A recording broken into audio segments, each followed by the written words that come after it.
नमस्कार दोस्तों। भारतीय दंड संहिता के अनुसार कोई व्यक्ति भारतीय क्षेत्र में यदि किसी प्रकार का आपराधिक कार्य करता है तो उसे दंडित किया जाता है। लेकिन भारतीय क्षेत्र से बाहर यदि कोई उसी तरह कार्य करता है तो क्या उसे दंडित किया जाता है या नहीं, चलिए हम इसको जानते हैं। भारतीय दंड संहिता की धारा 3 के अनुसार कोई ऐसा कार्य जो भारतीय क्षेत्र में करने पर अपराध माना जाता है, ठीक ऐसा ही कार्य भारत का कोई नागरिक भारतीय क्षेत्र से बाहर या किसी अन्य देश में करता है तो वह अपराधी माना जाता है। चलिए हम इसको उदाहरण से समझते हैं कि मान लीजिए कोई व्यक्ति जो भारत का नागरिक है वह अमेरिका में किसी व्यक्ति की हत्या कर देता है तो वह हत्या के आरोप में अपराधी माना जाएगा, उसे दंडित किया जाएगा, क्योंकि भारत में किसी व्यक्ति की हत्या करना एक अपराध होता है। ज़्यादातर लोग स्त्री या पुरुष शब्द से तभी संबोधित करते हैं जब व्यक्ति लगभग मैच्योर हो जाते हैं।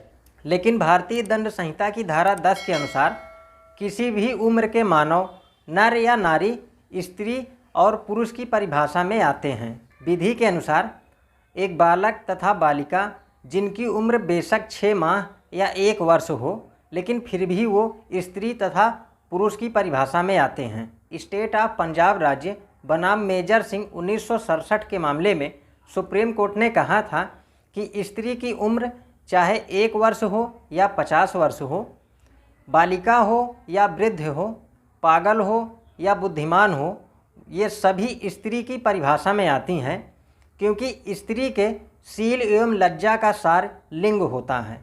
हम चलते फिरते मानव प्राणी को व्यक्ति कहते हैं, लेकिन विधि के अनुसार व्यक्ति की परिभाषा एक सामान्य व्यक्ति की परिभाषा से अलग है।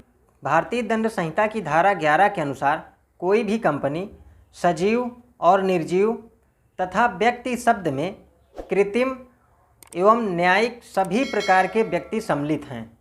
एक मूर्ति जो संपत्ति धारण करने में सक्षम है वो भी भारतीय दंड संहिता की धारा 11 के अनुसार व्यक्ति शब्द की परिभाषा में आती है। एक बच्चा जो अजन्मा है या माता के गर्भ में है और उसका शरीर इतना विकसित हो गया है कि उसे बच्चा कहा जा सके तो वह भी भारतीय दंड संहिता की धारा 11 के अनुसार व्यक्ति शब्द की परिभाषा में आता है।